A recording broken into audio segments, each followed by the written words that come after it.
השתלטות שקטה של קיצונים, אתם חייבים לראות את זה. She actually said that her long-term goal is to make all of America Muslim. And she was getting grants from the American government. She was overseeing educational curriculums. And you see this, I mean, even in the United States, I'm not totally sure this is her name. Ilhan Omar, is that her name? The representative in Minnesota, who just got elected. And, you know, they found old tweets of hers where she's saying, you know, the Jews or Israel has pulled the wool over something and Allah has to take care of this. And then the entire time that she was being elected, she kept saying she's against boycotting Israel. The day she gets elected, now she's for it. So this is not just pie in the sky stuff that you're talking about. Everything you see in the Muslim world when it comes to politics is all studied, is strategic, it's all planned, well funded, well organized, and they know exactly what to do and when to do it. All the media that's going on now against the organizations such as CARE, they do no harm to CARE whatsoever.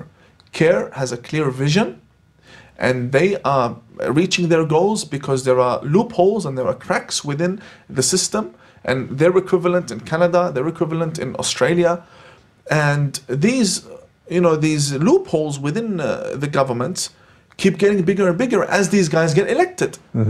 And I don't want to scare your viewers, but all I have to say is these people are very smart people. They're not what the media says, that when they actually attack, then they're mentally ill, or these people are minorities. No, they're very strategic and they're very, very smart, which is why intelligence services around the world need hundreds of millions of dollars just to keep up with what these guys are doing. That we need these resources to understand how they operate, and they keep learning, and they're getting better and better. What do you make of the progressive alliance, seemingly with Islamists? To me, this is like the biggest piece of this, that you've got certain pieces of the left that are just useless idiots, basically, or they're useful idiots. Not useless, they're useful, because they're allowing these people to attain power in the name of tolerance, and it's like, well, you guys will just be the last ones to be beheaded. I mean, that's really the way I see this thing playing out. First, when I was a fundamentalist, Islamist, someone who rejected the West, rejected dialogue with the West, my best friends from the outside world, you know, and I wouldn't say they were friends who I knew personally, but the people who I considered our friends, our allies, were the leftists.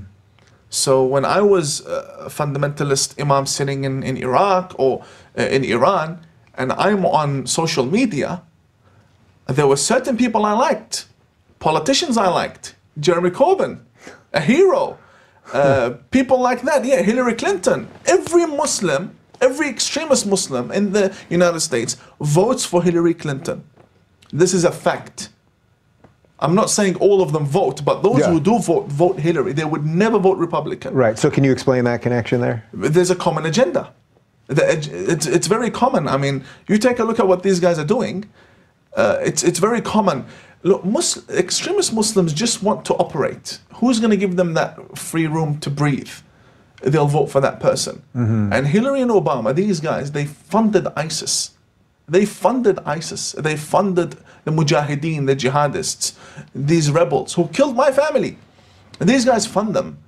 So the extremist, at the end of the day, is not seen as a threat by the Democratic Party. They visit them every Ramadan, and they sit with them every Ramadan, and they welcome each other. So what do you think? Okay, so I'll go with you on that, but what do you think then is in the mind of Hillary or Obama or any of these other lower level politicians that then, I would say again, are useful idiots, basically? They don't understand the threat that you're laying out here.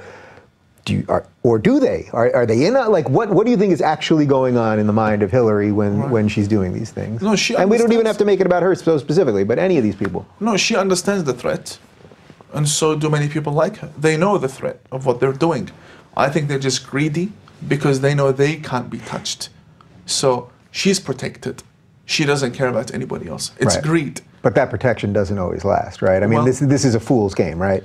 It doesn't last, but I mean, I think she's guaranteed for the rest of her life she's going to have that protection at least. Because, you know, in Iraq we had the same situation. How did ISIS get in? ISIS got into Iraq because certain politicians played the diversity game.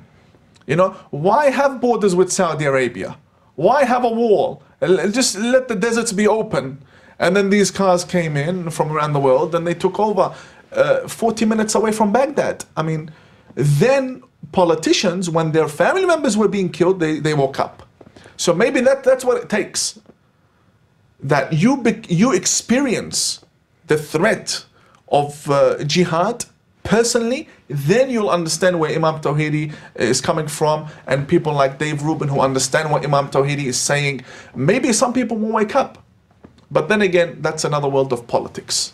So let's talk about immigration a little bit, because it's been sort of a thread through this. You're for strong border protection.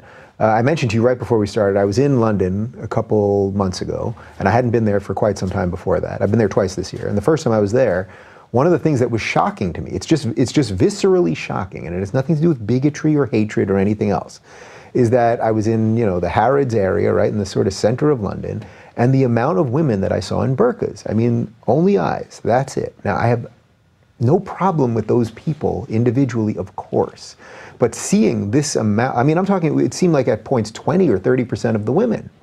Now, if I had seen 30% of the women dressed in traditional Mormon clothing or dressed as Orthodox Jews, I would have also thought there's something strange going on here. Let's put it that way. That's what I just like, this is something odd going on here. Can you just talk about that related to Western countries and then how that's related to immigration? Very simple. You see how I had to even ask the question in a way that's like I'm apologizing just for seeing something? It's like, it's pathetic, yeah. It's very simple. The West has become weaker, they've become stronger. They're telling you this is the norm. In fact, this is the encouraged norm. This is how we're going to dress. You're going to look at us and you're going to turn away if you don't like it. That's basically it. That's what's happening. Now, are these people extremists? Of course. I'm not saying every lady that wears a burqa is an extremist. What I'm saying is, because, this is between us on camera. Yeah. Don't worry, it's just going to YouTube. Yes. Some of the filthiest women to ever exist are ones that wear burqas. Seriously. Hookers, they wear burqas because they don't want their faces to be known. And, now in Baghdad, from the reports that come, because, I speak to officials, they tell us that they have a problem with prostitution, and the women are wearing burqas, and they want to stand out from the other women that are wearing burqas. So what they do is they flip their attire inside out, but it's all black, but all you have to do is focus on that thread. Is it inside out? Right? So an inside out burqa, prostitute. Exactly, in Baghdad. And some Muslim areas, if a lady went in there with a burqa, they'd know she's up to something. So this isn't Islamophobia. Right. This is Muslim areas. Oh, what's she up to? So it's none of that, I wear it to preserve my modesty, no one's going to hit on me on the street, no catcalling. No, in fact, some guys go out there just to look for these women because they know she's out for business. Yeah. Now, not all of them, but this does exist. For the women who live in the West, who wear burqas, there are several types of women. One that's forced by her husband. The second type is the type that would divorce her husband if he told her to take it off. And the third one would be someone who's just trying to fit in with all of this. We are the rebels in society. We are the real Muslims. That's basically my analysis of the situation. Yeah.